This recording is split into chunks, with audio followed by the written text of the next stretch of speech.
a snake in Emo's clothing, Thomas has a new problem, and he's called his sides to discuss it. But when Virgil pops in wearing his old hoodie, the others realize they may have more issues that they need to work on than they thought. What is up, everybody? Thomas started the vlog with high energy, as he always did, but then he grew more serious and somber. So today is going to be a different, more serious video. Recently, there's been a rumor going around about me, and I haven't been sure how I should address it. He took a deep breath, exhaling slowly. Guys, I could use you for this. Logan, Patton, Roman, Virgil, he called out, summoning his sides. Patton popped up first, playing with the ends of his hoodie tied around his neck. I'm sure everything will work out, kiddo. He smiled brightly at Patton, but based on the tight feeling in his chest, Thomas knew he was lying through his teeth.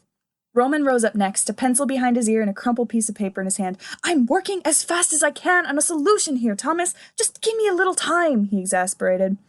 Logan popped up last, holding a notebook and a pen in his hand. He glanced up at Thomas, surprised. So this is where you went, Roman. Thomas glanced between the two sides. You two were working together?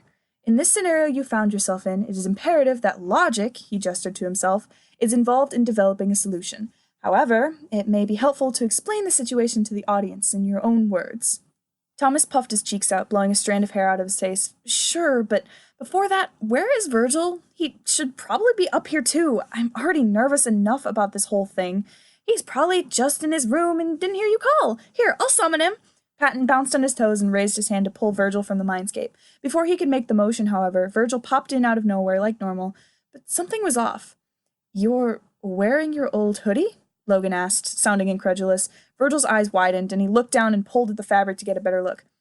The newer one was in the wash, he volunteered quietly, raising eyebrows all around.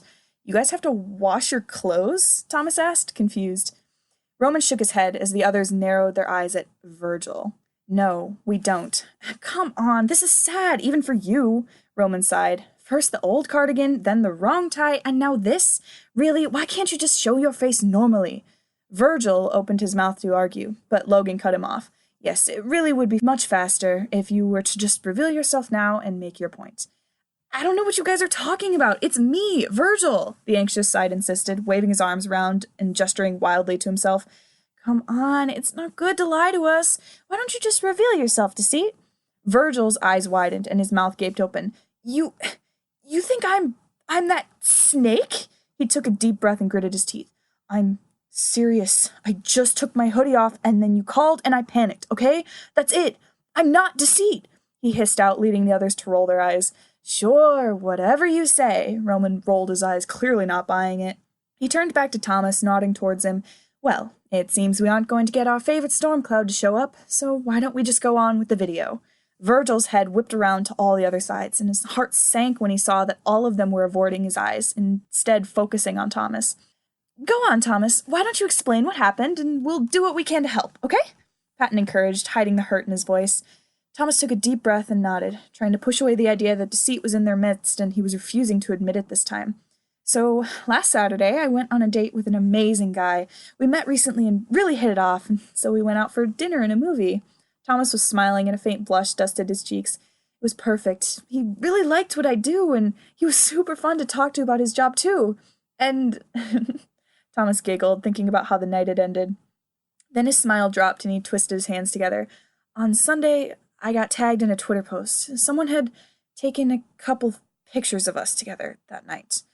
So someone saw you together with a guy, and now they think you're dating someone. Is it really that bad? Patton asked innocently. Well, it wouldn't be. I don't really mind the internet knowing when I'm in a relationship. It's just that he's not out to his parents yet, Patton. Telling everyone they're together would not be ideal, Roman explained, wincing. Not ideal is an understatement, Roman, Logan interjected, not looking up from his notebook. Thomas cannot confirm the rumors without forcefully outing this guy he went on a date with, and he cannot deny it because, well... Thomas pursed his lips. They kind of caught a candid moment. Virgil took a breath. Did you ask him what he wanted to do? Thomas' eyes flickered over for a moment. I did, and he told me he would just deal with the consequences as they came. His parents aren't online often, but his siblings are. Considering how fast these rumors spread, they're pretty likely to see it. Well, we can't lie. Couldn't we just ignore it? Patton insisted. That's the problem, Padre. If we don't tell everyone, they'll think Thomas has been lying this whole time. the anxious side told everyone. He curled in on himself, trying to shield himself from the overwhelming glares that were shot his way whenever he opened his mouth. Patton looked confused, and Logan finally looked up. The guy Thomas went on a date with, well, he's still known as she by the rest of the world. Thomas is one of the few people he's opened up to. For this to happen so suddenly, all the sides looked at each other uncomfortable. So, you're saying that if Thomas doesn't tell people the whole truth, they'll believe that he's been lying about his sexuality for the past few years. Thomas swallowed hard, nodding. I've already seen a lot of people pulling on my own posts about being bisexual. It made him sick to his stomach. People were really so quick to believe he lied for all this time. For what? Attention? Brownie points? Virgil groaned. Why can't we just deny the photos, report all the posts, and get them taken down? Tell people it's your personal life, and they have no right to nose into it. Oh, well, now I'm certain we're not talking to the real Virgil. You would never suggest confrontation as the solution, Roman postured, staring Virgil down. I am. This is just causing Thomas to stress more than ever. It would just be better if it all went away. We can't just run away from our problems, Deceit. We need to face this head on. I am not Deceit! Virgil's voice resonated deeply in all their bones, drawing their eyes to him and freezing them in place. They wanted to open their mouths, to argue with him, to just get him to reveal himself so they could take this situation seriously, damn it. You called? Deceit crossed his arms, glancing around the room at all the shocked, frozen expression. A smirk tugged at the corner of his mouth.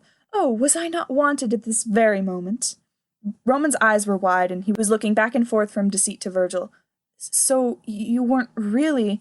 Oh, by the way, Virgil, you left this behind. Deceit tossed something to Virgil, and he threw his arms up to protect himself. He found himself drowning in a very familiar hoodie, which he clutched at desperately. Ah, so you stole Virgil's hoodie to deceive us into believing he was you, Roman accused, to which Deceit rolled his eyes. He didn't steal anything, Virgil admitted softly, having ditched his old hoodie and tugging on the new one. You said your hoodie was in the wash, Logan asked. Yeah, well, I was cold, okay? And wearing my hoodie when it's straight out of the dryer is comfy. So I put my old one on while it was going, okay? Virgil was shrinking as he spoke, and the others felt horrible, especially when Deceit started snickering. I see what happened here. Virgil, they didn't think you were me, did they? Oh, that must have been terrible. I can't even imagine what that must have felt like, having your words dismissed without even being considered. He had a conniving grin on his face. His slitted eyes pupil was narrowed. He gestured towards Virgil, offering what might have been considered a kind hand if it was from anyone else. I really do feel for you, Virgil. That must have been awful. Oh, but now that it's all cleared up, you can all go back to your normal discussions, right? Unless you require my talents, I think I'll be going. Thomas broke free from the spell first, throwing an arm out towards Deceit before he could disappear. Wait, Deceit! Deceit raised an eyebrow.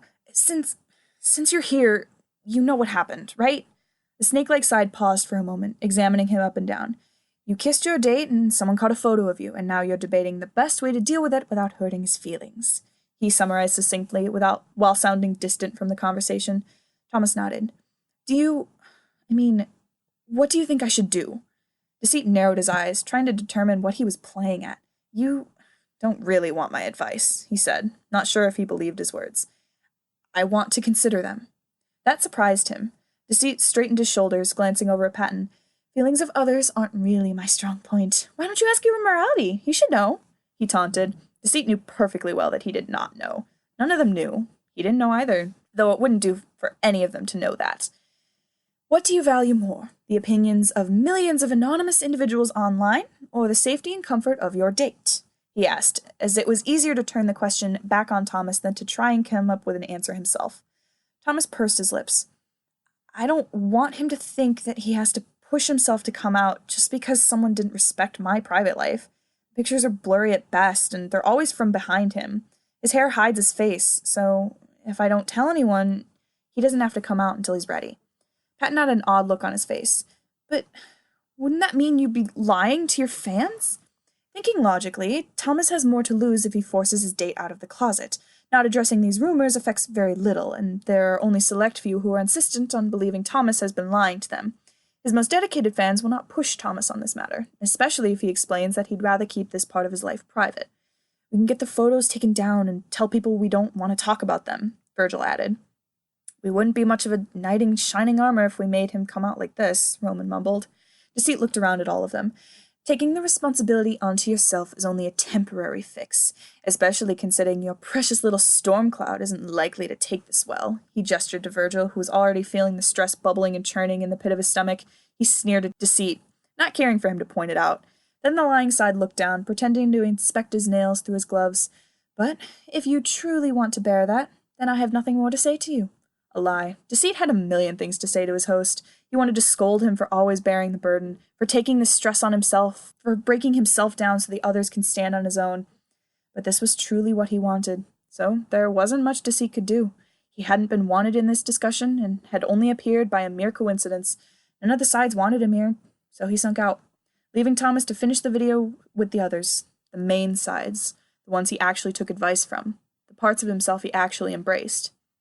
Deceit took off down the hallway, his eyes adjusting to the shadows as he wandered the labyrinth that was the subconscious mindscape. They had really turned on Virgil, just because he'd been wearing his old hoodie.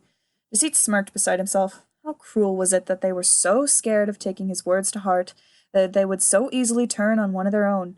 Was he really that frightful? The side shook his head, arriving at his room. He threw off his hat and gloves, tossing them on the desk and dropping heavy on his bed. The last thing he remembered was staring up at his artificial starry sky before a series of knocks broke him out of his slumber.